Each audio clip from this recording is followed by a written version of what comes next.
Spooky, scary skeletons and shivers down your spine. Shrieking skulls will shock your soul, seal your doom tonight. Spooky, scary skeletons speak with such a screech. You'll shake and shudder in surprise when you hear these zombies shriek. We're so sorry, skeletons, you're so misunderstood.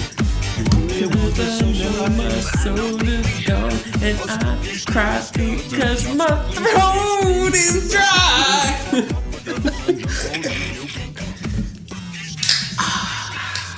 The careless whispers of your Lucienne twins. I was gonna say, bad friend.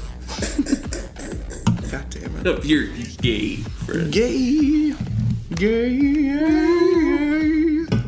Wow, that was a great Nickelback impression. Nickel pickle. I'm Pickleback! God damn it. Nice. Oh, shit. I gotta think about how I'm starting this shit. I thought the way we started was pretty good. Okay.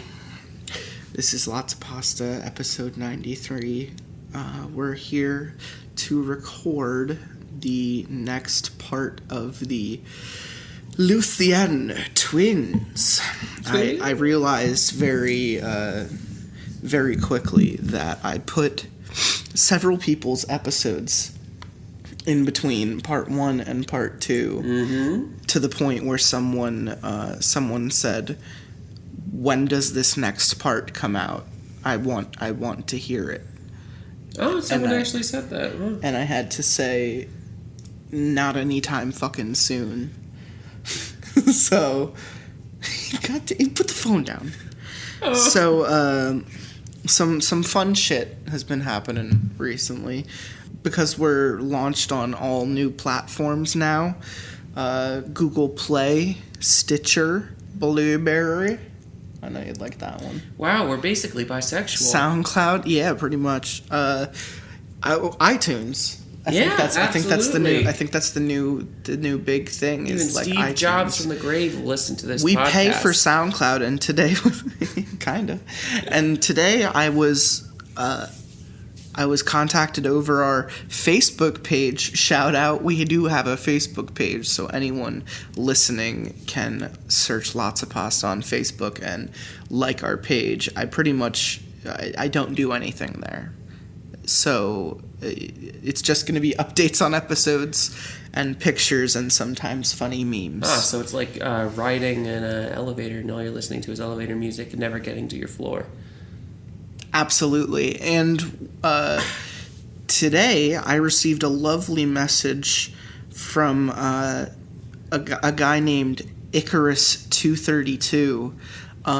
He's an avid listener, and he contacted me today and said some really awesome shit, and I told him I'd give him a shout out. He asked if we had a Patreon, and I pretty much said, I don't think I'm ready to accept money from people yet.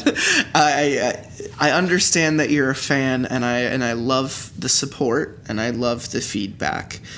Shout out to Cryin' Hawaiian. He was pretty much the first hardcore fan we got. That eventually hopped onto the show himself because he lives in the area.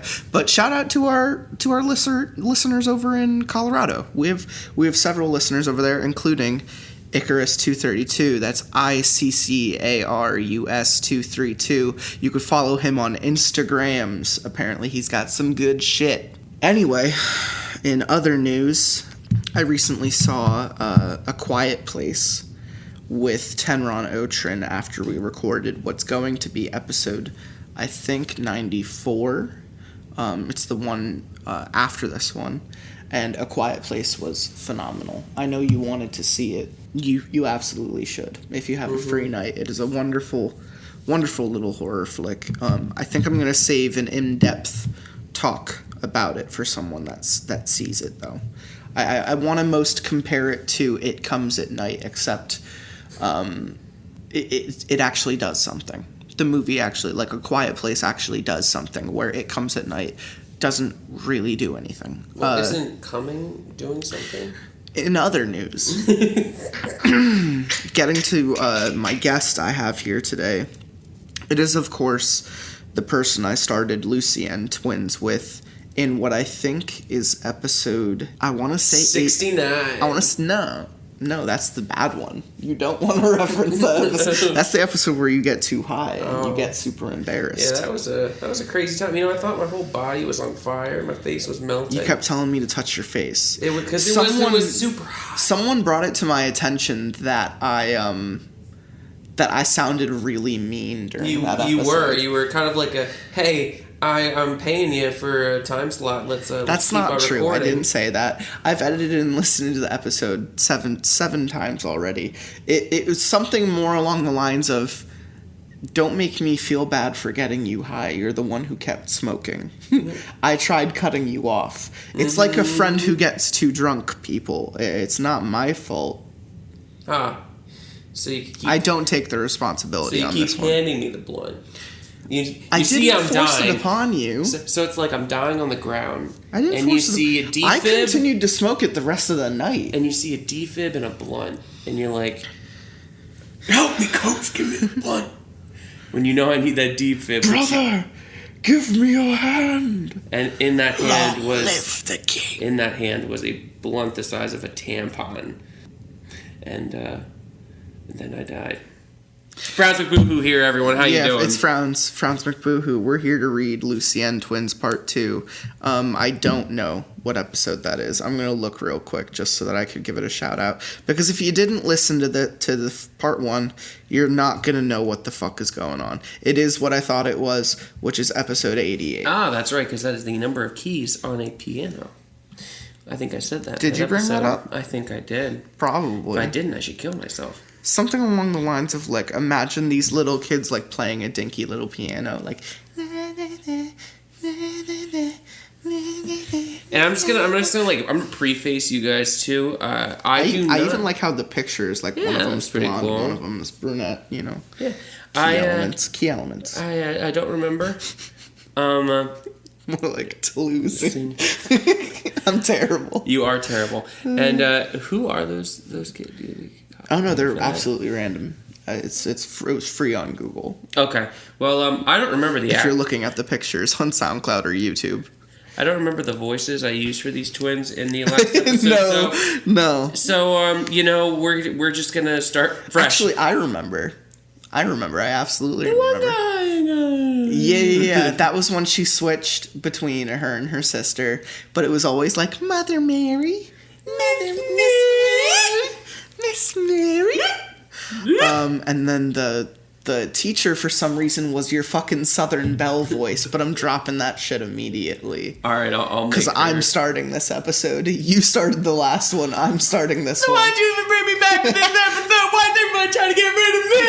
I'm being fair. You got parts 1 and 3 last time. Get rid of me. And if I'm wrong about that, everyone shut the fuck up.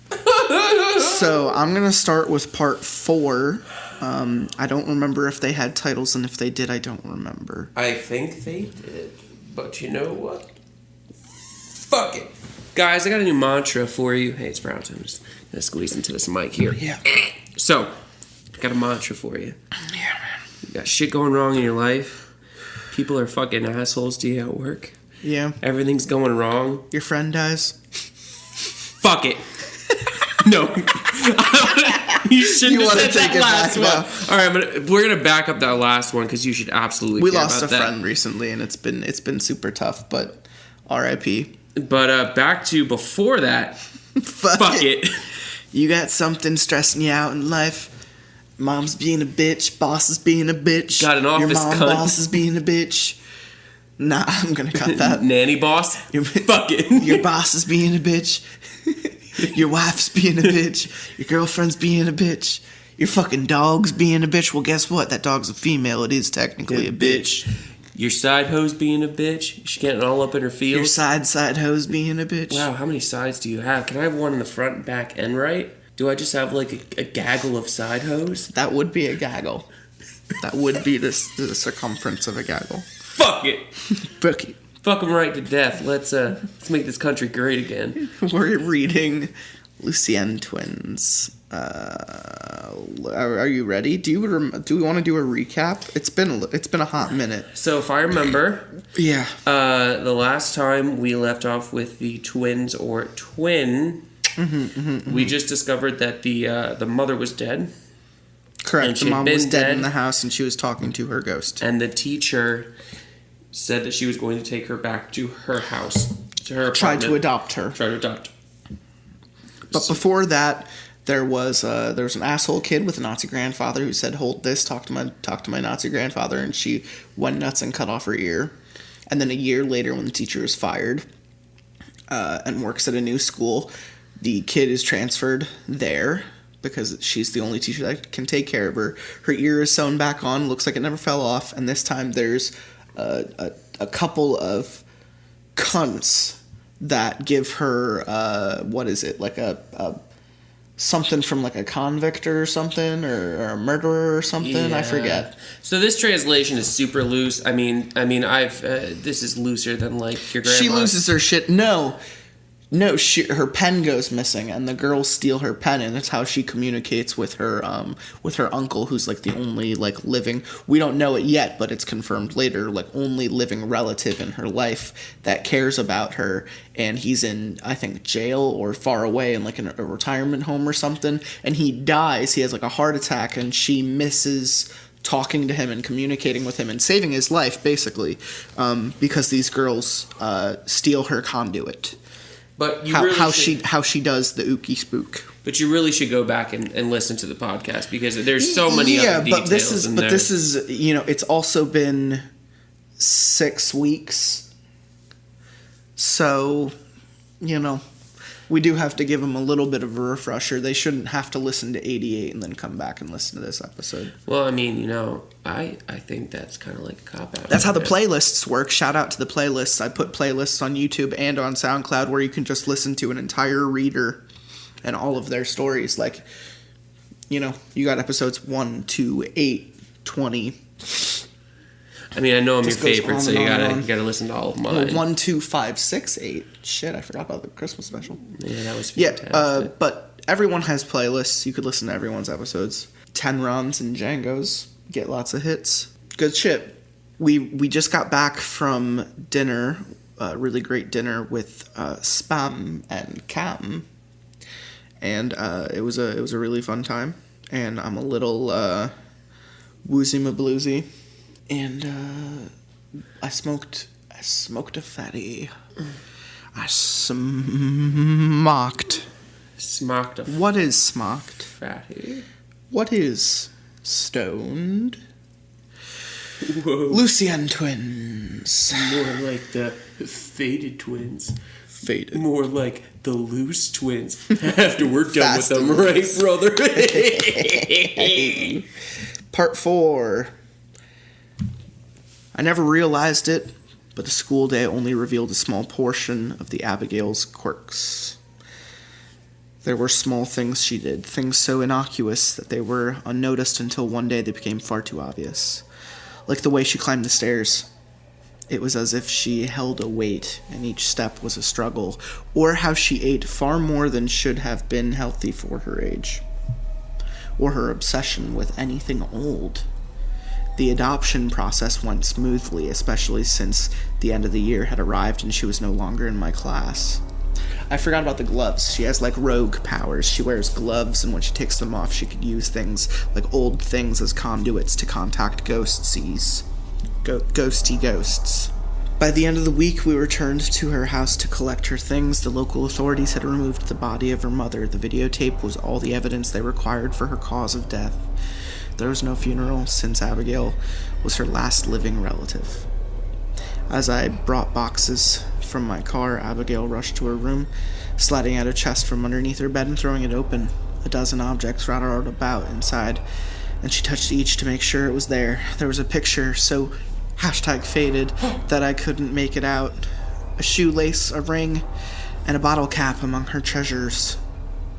And there among the trash shined Bridget's locket. Abigail, what are these? I asked, picking up the ring. Don't touch that, Miss Mary. It'll make you sad. said Abigail, pushing my hand down. Why's that, Abigail? I think it's pretty. Pretty things can be said too, Miss Mary. And that's one there. She pointed to the bottle cap. Makes me feel happy. But the baseball, that ball makes me angry. So angry. She clenched a fist, like Arthur. When you're giving your sis that good and she calls out your brother's name. Why would you hold it then? For their stories. Sometimes I like feeling angry. Bridget likes feeling angry. Who did these belong to? I don't know all of them, but they're gone now. This is all that's left. Just the pieces left behind. Abigail, how does the locket make you feel? I asked. The locket puts me to sleep, Miss Mary. Bridget loves it when I wear it, but I think it makes me sleep too much sometimes. She took the box to my car and put it in the back seat. When she wasn't looking, I took it back to the kitchen and hid it in the cupboard. Bitch. She needed real toys to play with, and I had made up my mind to stamp out some of Abigail's stranger habits. How hasn't she picked up on this kid's, ability? I don't know. I mean, when you bury yourself in, big dicks and coke all the time, it's hard to see the other simple I don't things. think Miss Mary is. She's like a second grade teacher. Oh, no, I was talking about the twin. Abigail. But when we finished packing up and I returned to the car, the box was on the dashboard. Abigail had not left my sight the entire trip. As we pulled into the parking space at my apartment, Hank, my border collie, scrambled out the doggy door to meet her. Abigail outstretched a hand to pet him, and his ears folded as his tail tucked between his legs. When her fingers brushed against his fur, he growled, baring his teeth and backing into the house. It's always a bad sign. Dogs have a sense for those things. So do cats. Yeah, but cats are more intuitive about it, they're more usually positive. Like a mediator, where dogs look at it as a threat. After we finished unpacking, Abigail helped me cook dinner.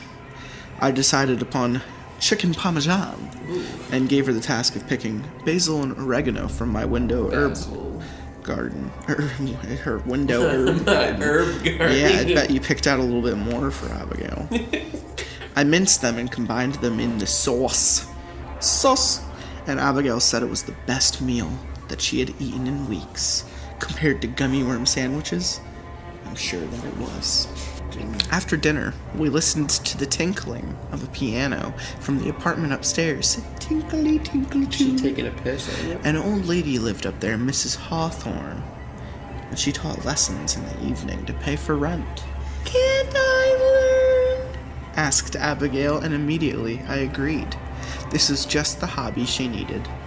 I introduced her to Miss Hawthorne the next day, and the old lady smiled, pinching Abigail's cheek. She looks just like my own Gabby, she commented, and after we negotiated prices, walked away on her cane. Miss Hawthorne constantly made comments about the past, and I often wondered if she was developing dementia, or should have been placed in an old folks' home. For dinner that night, we cooked homemade pizza when Abigail brought in the herbs. They were already brown instead of green and healthy. Abigail, you have to pick from the living parts of the plant, not the bits that have fallen off. I did miss me. Dog My sniffles. dog wants its attention. Give me attention. I need it now. There. Rars. I did miss Mary. I did miss me. Here, let me show you how.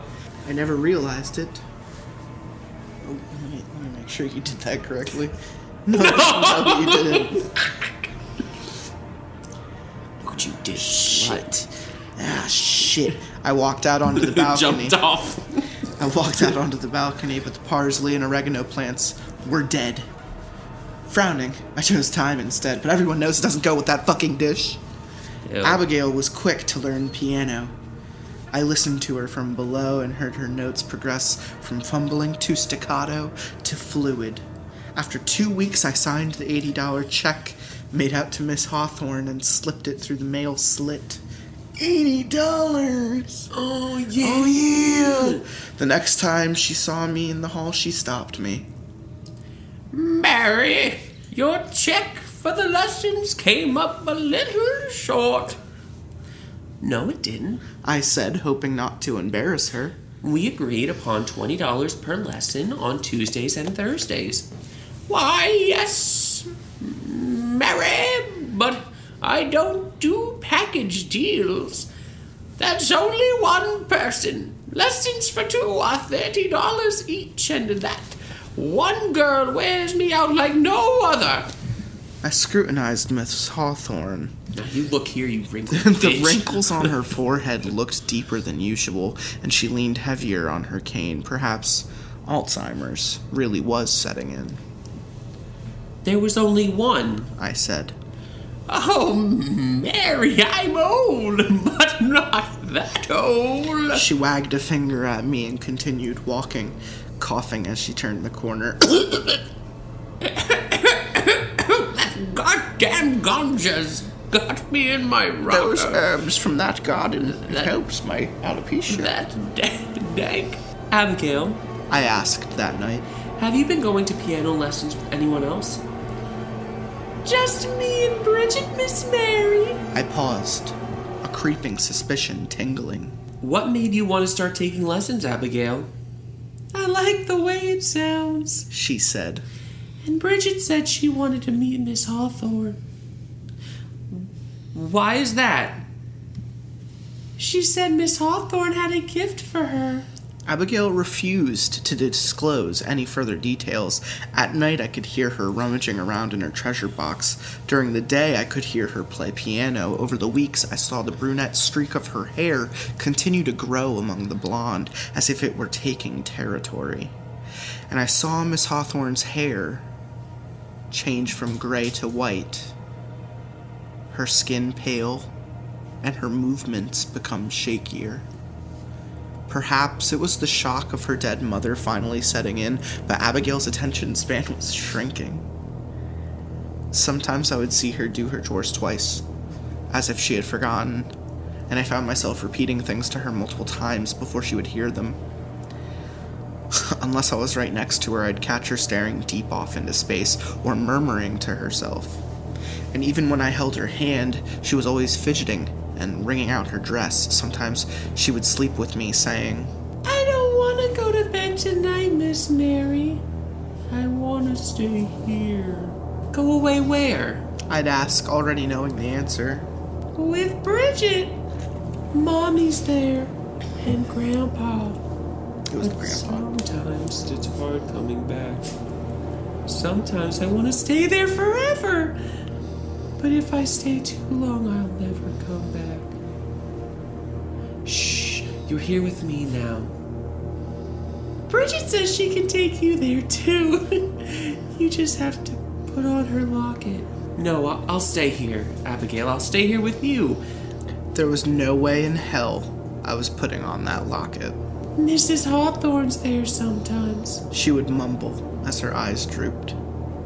And then we would fall asleep and my dreams would be troubled, and her fidgeting combined with the coldness of her small body would wake me deep in the night.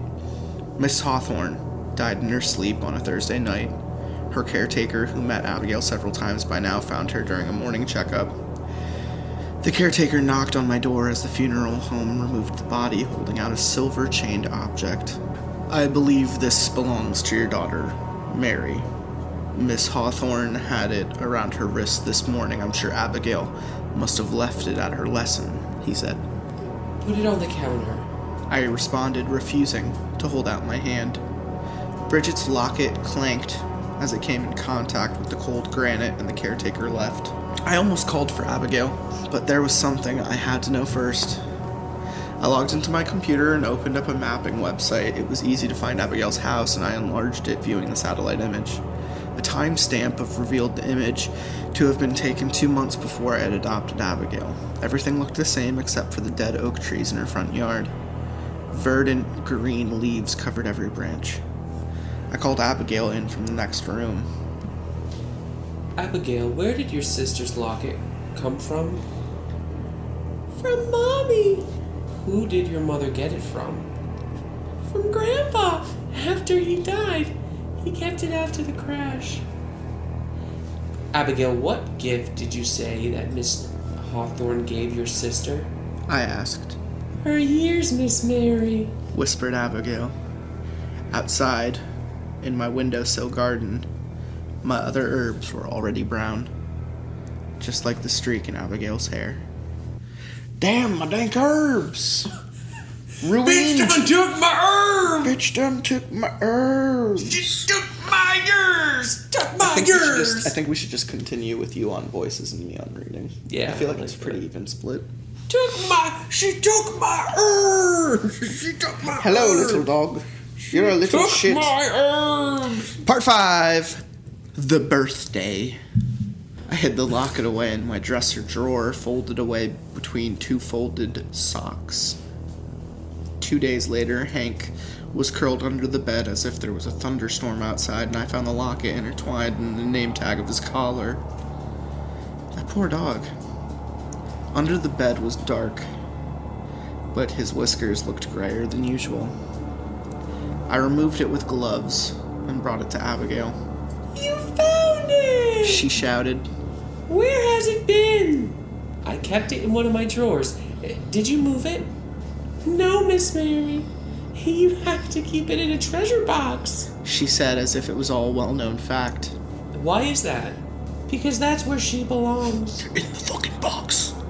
That's where they all belong. She talks to the others in there. The others? Yes, Miss Mary. They're all in there. Then she took out the locket and put it in her treasure chest. And for months, I forgot about it. Until her birthday. I never celebrated Abigail's birthday as a teacher. It was May 28th, too deep in the summer for her to be in the class. She was turning 9. And for her year before the introduction of double digits, I suggested we throw a party. What a story, Mark. Great party. What a great party, Mark. You fucked my fiance. I didn't get to tell you, on May 4th and 5th, Tommy Wiseau is going to be in Philly at a screening of The Room. Bridget and I would love a party! She exclaimed, and for the rest of that afternoon we wrote invitations. Abigail insisted we send them to everyone she had met in school since kindergarten, plus some extras. So by the end of the day, there were 70 envelopes around the table. Her party was in a week, so we mailed them the next day, stamped and addressed. I don't like where this is going. Something bad's gonna happen. I didn't have the heart to tell her here, but 65 of the letters were returned in the mail 2 days before her party. Abigail had accidentally added an extra digit to the zip code on them.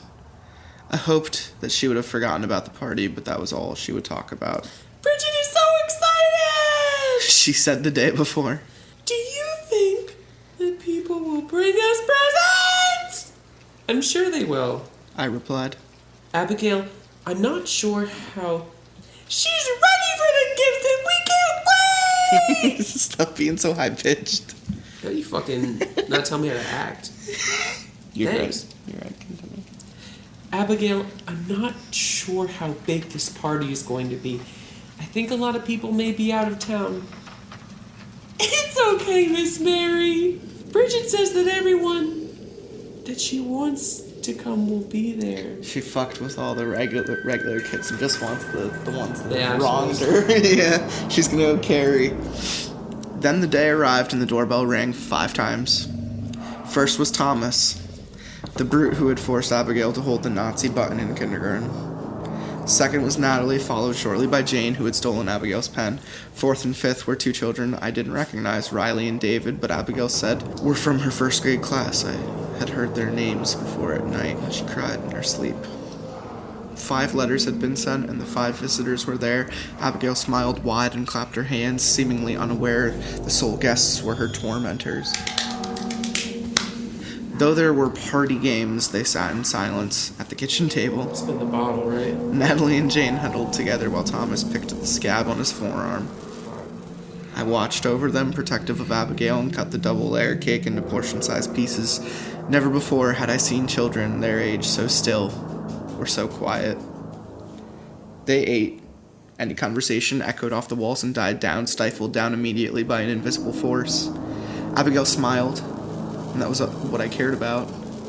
But there was more to it than that. She seemed like she was waiting for something. Half an hour passed, and Natalie and Jane proposed a game. Everyone would on sheets of paper and cut them up, then mixed them around into 2 bowls. One was for questions and one was for answers. I'll go first, said Abigail, and they offered it to her. She reached in and drew out a long question strip and read it aloud. Oh yeah, I gotta get a really nice good one here. Oh yeah, give me a second. Oh. How many friends will be in your life forever? Then she pulled out a smaller strip of paper. 5! 5 friends with me. I'm so lucky. Maybe it's the 5 of you? She said, her voice inflecting on the last sentence. The others shifted in their seats. Thomas went next. He read his slow, stumbling over the words, and I recalled that he had never scored well on any of his tests. Today, Junior! Then Natalie. How many years until you die? Draw 2. And from where I stood behind the counter, I could see the sparkling blue ink that had written the note. She reached into the bowl and pulled out 2 slips. You're not supposed to leave any blank, she said. And the other one's a 0. Looks like I'll live forever. She laughed, but the laughter was hollow against my ears. Ha ha ha. Abigail laughed too. But not at the joke. It was the type of laugh of someone who knew something that you didn't. They continued until it was time for presents, and Abigail opened her gifts. Natalie had bought her a box of multicolored pens, and I frowned at the irony. When Abigail finished, she looked up expectantly and asked, What about Bridget's gifts? Abigail, I don't think they brought anything for Bridget. I said. Well, it's her birthday too, but she should have presents. It's only fair. Did none of you bring her a gift? They shook their heads, and Abigail frowned. Bridget says that you each have something she wants. Wait here. She ran upstairs and returned with her treasure box, popping open the lid. I don't have anything, said Natalie. She had one eye on the door and the other on the clock. In 5 minutes the party would be over. Yes, you do.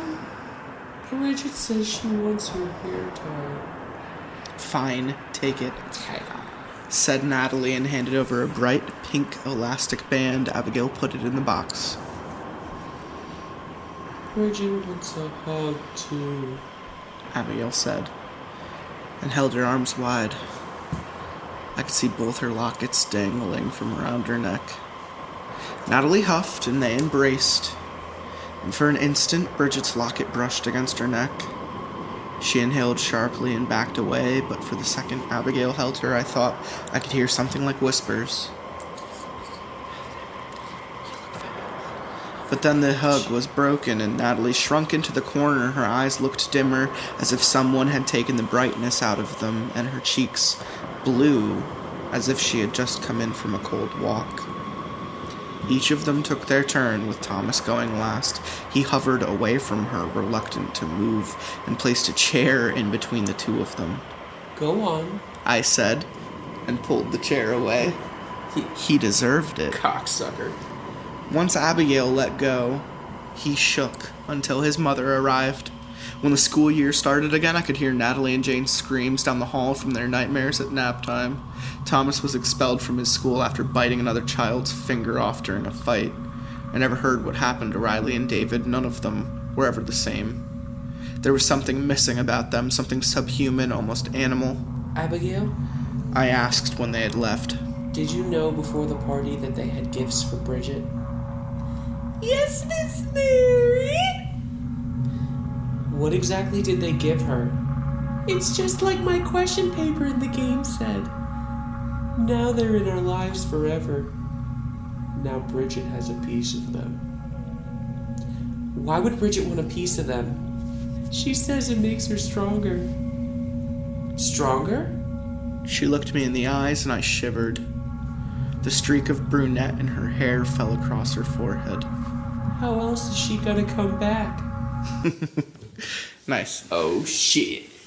Fucking shit. So it was like a long con. It wasn't quite a Carrie situation. It was more like a... Yeah. She's like succubussing It's like a voodoo. their lives. Yeah, it's like a voodoo thing. It's almost like she has possession or some kind of contract with them. Some unspoken, like, physical bond. It's interesting. I don't, it's moving real quick, and I really like it, and I think this is the last part, at least I assume so. I might be wrong. What do you think before we finish it off? I'm really excited to see where it goes. Yeah, how do you think it's gonna end? If you had any guess, She's gonna get the teacher. You think she's gonna get the teacher? I think. I think what I'm leaning towards is Abigail's gonna be completely gone, and Bridget is gonna take over, and her hair is just gonna be all brunette, and it's gonna be like Abigail never existed. See, like the records might even say that Bridget's the one who survived, not Abigail, and it might be the teacher like going nuts. But I think the teacher's gonna be like the last step to come back to get the rest of the hair. Yeah, unless it's gonna be those two kids that we didn't hear like anything about. Yeah, like where did they even come from? I thought that was odd. You don't think that they could have just survived off of the 3?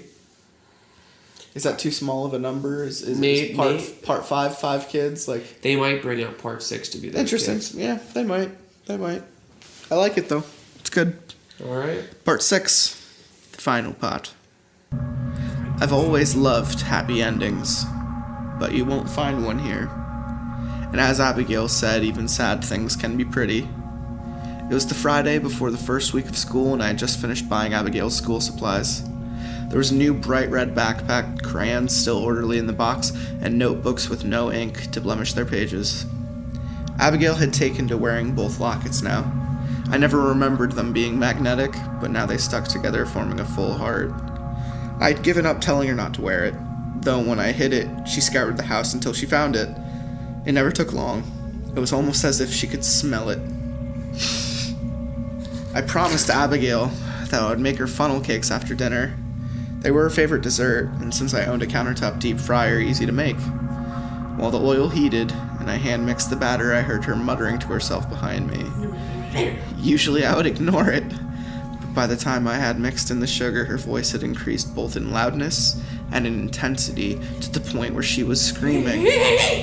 No, there isn't room. There's no room for 2. Abigail, honey, what's wrong? I asked, putting an arm around her shoulder, but she twisted away. Bridget's not listening to me. She won't listen. Hush, Abigail. Everything's gonna be all right. No, it won't. She shouted. It won't. She tugged at the locket around her neck with one hand and cupped the other to her ear. Both of us won't fit. It won't work. She punctuated each word with another yank on the silver chain. With a snap, the clasp broke, releasing the locket. The chain entangled itself in her streak of brunette hair, interweaving into the strands as Abigail's screams grew louder. For a full 5 minutes, I worked to free the chain as Abigail struggled underneath me. She won't let me go. She shouted over and over through her tears. She calmed down when the locket finally was in my hands. Abigail, I don't think you should wear this anymore. I said, pocketing it. Wow, she's fucking stealing from a kid. What scum. Achievement. Stole a locket from kid. I don't want to be married, but Bridget makes me. I'm going to keep this for a while. Bridget won't like that. Not at all. She said. Well, sometimes it's about what you like, not what she does. I began pouring the batter into the oil, and the vigorous sizzling displaced the sound of Abigail's sniffs. She wiped away the tears as the first cake finished, and I loaded it with powdered sugar. My shoelace caught against something under the table as I turned away to cook another cake, and I tripped, stumbling against the counter and catching myself inches away from the fryer. The tips of my hair dipped into the basin, and a bubble popped to splash scalding oil on my exposed cheek. I could feel my skin cook, and for years afterwards, a red burned splotch reminded me of the incident. Oh, so she's still... I wiped myself down with a paper towel and checked my shoelace for what I had tripped on. A silver chain gleamed from my right foot, and Bridget's locket was twisted in and out of the string. I felt in my pocket, and there was a hole I had not noticed, and the locket must have slipped down my leg of my jeans. I told you she wouldn't like that, said Abigail, but I ignored her. I turned the fryer on low, even though there was still plenty of batter left. I felt more comfortable with the heat source removed. She says she's not waiting any longer, Miss Mary, said Abigail, her voice small. She says she doesn't want to wait any longer. It's all right, Abigail. I'll keep the locket with me tonight. Go to sleep, go to sleep, go to sleep, go to sleep. We retired to bed not long after, as I wanted Abigail to have a few nights of full sleep before her first day. And I want to get my ass fucked. Something felt off as I fell asleep, but I pushed the thought away. Something always felt off now with Abigail in the house. The barking of Hank from outside my room woke me up. Hey, the dog's still alive. Nice. The air was thick with smoke when I sat up, and the particles clawed at my eyes and jammed into my nostrils. I coughed twice before I noticed the telltale orange glow of a house fire beneath my door. An instant later, the fire alarm screamed to life, and I knew I had forgotten to turn off the fryer. I ran to Abigail's room, where she was still curled beneath the covers and mouthing her incessant muttering. She was harder to wake than usual, and I shook her by the shoulders softly at first, then violently when she failed to stir. Abigail! I shouted. Abigail! Her eyes cracked open, and she peered around dazed. We're awake, Miss Mary, she said when she caught my eye. Abigail, there's a fire. We have to get out now. Get up. Abigail says she's coming, she said with a yawn, with a whoosh. With a whoosh, fire in the other room intensified, and I was alarmed to see the size. Brunette streak in her hair had doubled. Let's go. I yanked at her hand, and she stood, stumbling towards the door. She walked clumsily, like someone who had been in the hospital for a long time and was unused to the feel of her own legs. The heat had become stifling as flames spread from the kitchen to the ceiling. I heard the kitchen tiles shattering from temperature and held a cloth over Abigail's face to filter out the smoke. The wood frames within the walls had already begun to catch, and the entire apartment creaked as the sports burned away. Abigail, this way! I shouted when she turned the wrong direction. We had reached the kitchen, where the fire was the most intense, and she had her hand against the doorknob. The bathroom doorknob. The sizzle of her flesh was audible against the brass, but she held it there, unaware of any pain. In the other hand, I could see both lockets, though I had placed one in my dresser drawer before bed. She stamped her foot and turned back to face me. Her face was contorted, and she yelled the next sentence at me. I'm Bridget, not Abigail. Bridget. Before I could argue, there was an ear-shattering crack at a section of the roof gave away. With a flurry of sparks, chunks of drywall and boards came raining down upon Abigail. She screamed as an enormous board crashed against her forehead, and as she fell, she slammed her right hand against my side. I gasped as both lockets embedded themselves point first into me, piercing through my skin and sliding in between two of my ribs. Abigail stood, blood rushing from above her eyebrow. I'm back, Miss Mary, she said. Let's get out of here! She ran ahead of me, pulling me through the worst of the fire. The smoke was so thick I couldn't see, but she knew the way.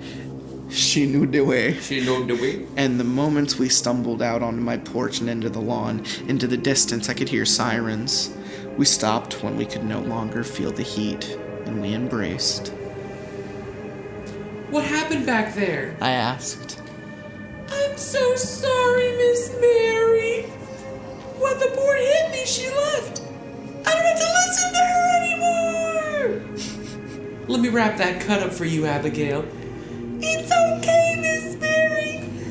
Thank you so much. I've turned into Like a small version of the Southern Belle. No, I've turned into what's her face from Kung Pao. Chosen one! This entire time, Abigail has been Ling! It's young Ling. No one believes my father. She hugged me again. For what, Abigail? For everything! I understand now.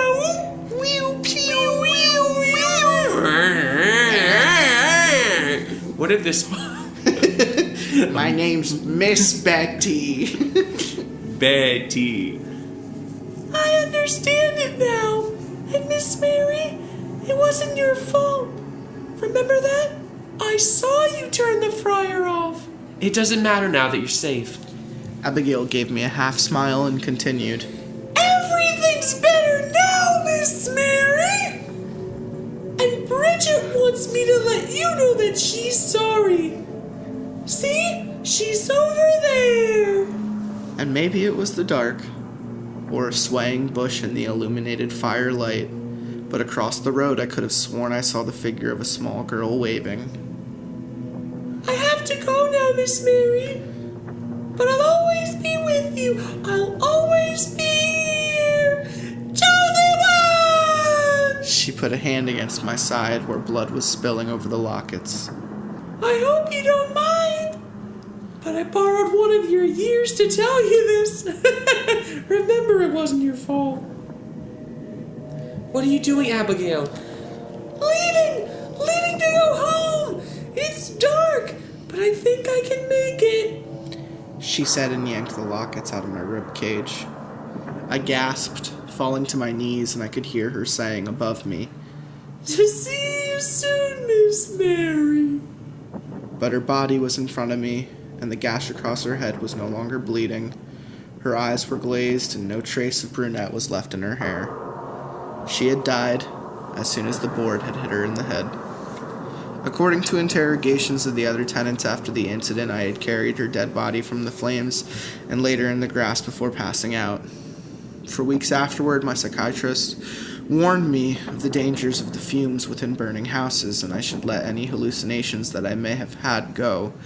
But Abigail had been too real, and there was still the hole in my side where the lockets had been. And the day after the incident, I found my first 3 gray hairs in the mirror. I felt the guilt for years afterwards, but with time I came to realize that the fault did not lie upon me. Somehow I knew Bridget did not belong in this world, and when she finally gained the strength from all those stolen years and pieces of those who still lived to step into it, fate had cast her back out. Both times, by fire she had left. The firemen saved what they could from the building. Everything I owned had been destroyed, save for a small wooden box that was completely unmarred in the small guest room. Abigail's treasure box. And when I took it from their hands, I came to know how Abigail had been touched by death. When I held the lockets, I felt the distant echoes of the twins. I felt Abigail's emotions, her misery over her sister's death, and Bridget's envy of her sister's life, but I felt other objects too. I felt the anger Abigail had felt when touching the baseball, and the sadness of a broken couple in the ring, and I heard the screams of the children from the birthday party and their gifted objects. Abigail was right. When we leave from this world, there are pieces left behind. There were times when I looked into the mirror I could see the twins' figures behind me, but when I blinked they disappeared. Or when I would be walking alone and could hear 2 small sets of footsteps to my side and would feel a tug against my dress. My side would ache, and I'd clutch the scar where the lockets had been. I'd relive the nightmares Abigail experienced and would awake to the sound of the muttering. And now to this day, Abigail's last sentence still rings in my head as I count my gray hairs each morning. See you soon, Miss Mary. Soon. I will never forget the Lucienne twins. Even after 10 years, they are still fresh in my memory. Too fresh. Too fresh, too furious. Take me, Miss Mary. Take me, Manny! Oh, but I don't want you to think I'm a slut. Epilogue. Oh, never mind. This is the... This author has apparently more tales of spoopy shit. Nice. That was, Yeah, that's a stupid byline. That doesn't really matter. I want to share my stories with you. No offense to whoever wrote that if they do listen to this, but that was fucking stupid. To end it with, like, that was one story and Mary was quite fucked up over it. Well, here are more stories. I cannot promise you Mary will be in all of them. Hey, I heard you like my story. My story holds. Grab my story folds. Grab my story flaps. You piece of shit. Suck on them, you piece of shit. So Story holes. so that was a nice like hour Yeah. episode. You don't want to read anything else, do you? I think that's I think that's sweet. sweet. Because I think the unless you're around for Spum and Comes next episode sometime soon, this might be your last episode before 100. 100 people still haven't talked about it, not to anyone. I mean, people on the show. I haven't revealed it to the podcast what we're doing for 100, but what did you think of Lucienne twins? It was great. It was It absolutely was a solid fantastic. story, and to be honest, we've had a slew of really weird stories recently. 89 and 90 was a crazy ride of a Ouija board. It was kind of like the plot of Veronica. In 94, we read more Slender Man. In 92, I think, we have the City Special, or in 91, we have the City Special. It's one of those. There's some good episodes. There's some crazy ones. But yeah, I love feedback. If anyone really liked this episode, follow us on YouTube, follow us on SoundCloud, iTunes, however you listen to us. Yeah, I just, contact us over the Facebook. If you like and follow us on Facebook, I have no problem talking to people. I got some references on some stories I should read soon. And I just want to say, like, in general, we have a lot of good stuff coming up, even after 100, that I have planned. We're going to read The Spire in the Woods. We're going to read Baraska. We're going to read a lot more crazy shit, longer shit. After 100, we're going to read more literary stuff. I think I got some Stephen King, some more Alvin Schwartz. We're going to get a little bit more in-depth with it, but I think the first 100, we're going to go out the same way we came in, which is just shorter stories, shorter episodes before we get there. I hope everyone enjoyed the Lucienne twins. I know I did. Even if I do just think of the Lutess twins the entire time. Exactly. Shout out to BioShock Infinite. You got any wise words you want to leave us with, Frowns McBoosus? Well, I gotta take a shit. fuck it. And the whole life Just fuck it. is the go life. Nice. That's good. I like that one. It's the motto to live by. That's a good one. Or get that tattooed. I'm gonna fucking get it tattooed on my nipple. Hey, you want to hold my pasta holes? Or if you're vegetarian, My eye holes. Schmeckles pasta. Me golden schmeckles. Yeah, if I had to compare my bowel movements to anything right now, Oh my god. I would definitely say it's like the ending of Lord of the Rings: Return of the King with Mount Doom erupting. Donald Trump's presidency. Whew, he's still. I mean, as of recording this, he's still there. He is. Paul Ryan left today, but as of right now, he's still here. So we'll see if by the time this episode comes out in I don't know, 20 weeks. I think we have a 20 episode reach over current episodes right now. Nice. Yeah, this episode's gonna come out next year. Holy shit. Maybe. Let's do that. Let's do the quick math. What episode comes out this week? And while 74. Mr. Death is away 74, and doing math, I'm gonna talk for a little bit. How's it going? This podcast is all about beaver and all about getting that puss. I myself am a poon hound, and I like to This is take gonna a come dip out in. August. This is gonna come out in August, dude. Wow, How nuts is that? that is nuts. I like the sniz, and I like to get it on the fucking rag, man. Just fucking looking that sweet old I just puss. gotta end this by saying you're the straightest fucking guy I know. Ah, man, you know what? I'm fucking straight edge and straight shooting too. Like Cuba Gooding Jr.'s acting career. Hey, that Snow Dogs movie was a great piece of No, film. really, I gotta turn this off. I gotta take a shit. All right, dib dab dab dib dab dib dab dib dab dab dib. Screw you. Fuck it. 2 to the 1, from the 1 to the 3. I like good pussy and I like good trees. Smoke so much weed you wouldn't believe, and I get more ass than a toilet seat. 3 to the 1, from the 1 to the 3. last night in the deep.